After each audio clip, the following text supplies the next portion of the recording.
continuing with the second chapter of The Mystery of the Cupboard, Kitsa Goes Missing. Kitsa is, of course, Omri's cat, has run away. In the meantime, Omri has hidden his plastic figures inside some bricks. And we'll pick up from the paragraph break. It took about 3 weeks to settle in. Omri and Guion started school in the local comprehensive. They could get there in 10 minutes on their bikes through the country lanes. It was a far cry from Guion's predicted tiny country school with 8 pupils. It had over 1,000 and felt strange at first. Mrs. Everest, whom Omri called Tea-Cozy, but the other kids called Peaky, turned out to be all right. Strict, but okay. Nobody could get her wig to fall off, and rumor had it was glued on. Omri's form teacher was a middle-aged man named John Butcher. Obviously, he didn't need a nickname. Adiel set off for boarding school, a big one outside Bristol. He had all his things in a trunk, rather like Omri's old chest, only made of metal.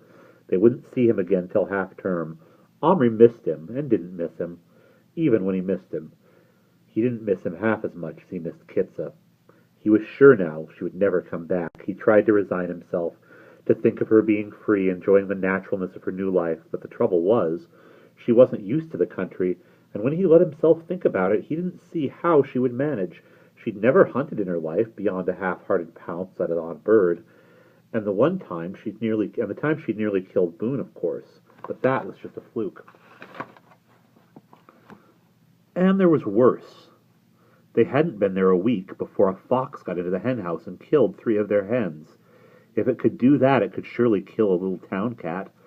Thoughts of her nagged him like an aching tooth. He kept biting on to see if it still hurts. One evening at supper, meals were only just stopping being picnics, Omri's father said, "Oh, by the way, Omri, I was talking to the bank manager today.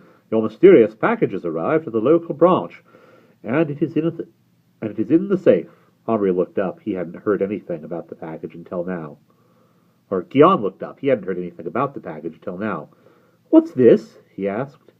"Nothing," said Omri quickly, and signaled his father, who caught on at once, refused to say any more. Guion, however, wouldn't let it alone. "What package? What was Dad talking about?" "Oh, mind your own business," Omri yelled at last. That was it for the moment, but the next day at school, Guion found Omri on the playground and said cockily, "I know what your mystery package is." "You do not." "I do. It's your cupboard, isn't it?" Omri felt the blood rush to his head. He gaped at Guion. "Your face? Did you think I didn't know?" "No? What?" Omri half gasped. "That you're hooked on it. But putting it in the bank, pretending it's valuable, get real. The bank's only for really valuable things, like jewelry or gold." Omri bit his tongue and said nothing. He kicked the turf and stared at the toe of his trainer. "If I told Dad what it was—" "Tell him if you like." "If I told him, he'd go straight away and get it out. It's using up space. The bank safe isn't for toys." You gave it to me. You should be pleased I like it." "Yeah, but the bank, it's just stupid." They stood for a moment, staring out across the acres of green, so huge, so different from the hemmed-in tarmac playground in school. "There's nothing special about it, is there?" "It's special to me. It was smashed up in the storm, and I mended it. I don't want anything else to happen to it." "And did you put the key with it?" Now Omri visibly jumped. "What key?" "The one you locked the cupboard with when you were playing with it. The one with the red ribbon that Mum used to wear on a chain." Omri felt winded. He couldn't think what to say, and every second he didn't turn it all off with some careless remark made it more obvious to Guion that he'd stumbled on a really important secret. He was staring at Omri now with an even more beady look of interest and excitement. "I know there's more to that cupboard than you're telling," he said at last. "I'm sorry I laughed about the bank. Maybe it really is valuable." "I wish you'd tell me." There was a long silence, then Omri suddenly shouted, "Well, I'm not going to!" Turning, he ran fast toward the hedge at the far side of the playground. It was about 100 yards away. When he got there, panting, he sat down on the grass in a hidden place. Guion hadn't followed him. Omri put his head on his knees. He was shaking. Something terrible had almost happened. He had had a strange urge to tell Guion.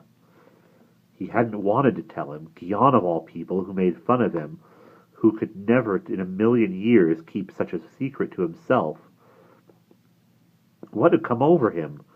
Why had he had to run away fast to stop himself from blurting it out?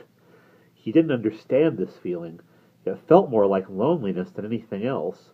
People did really crazy things when they were lonely, but how could he be? He had his family. He was making new friends at school. Of course, he missed Patrick and Emma and what he thought about as the old world, but that wasn't it. It couldn't be old Kit's, could it? You couldn't miss a cat so badly that it made you weak and apt to do stupid things, blurt out a vital secret just to share it with someone. He'd have to watch himself. He heard the bell ring in the distance. He got up slowly and walked back to school, saying over and over again, never, never, never. Never must I tell. And that is the end of chapter 2.